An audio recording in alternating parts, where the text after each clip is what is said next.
Hi everyone, Miss Allie here from Chandler Public Library, and OJ, one of my Teen Advisory Council members, is going to teach you how to make fake snow. Enjoy!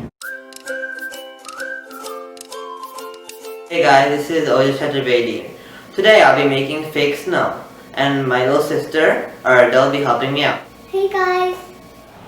First step, so you want a jar, and you want to fill half of it up with baking soda. So let's fill it up. If you want it more colorful, we can add some glitter. Next, we want to add some shaving cream, which will be the final step. Alright, now can you mix with the spoon? Just mix it.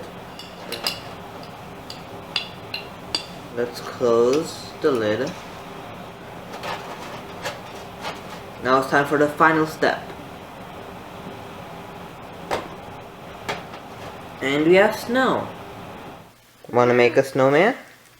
Yeah. But does it feel like real snow though? Yep. Alright.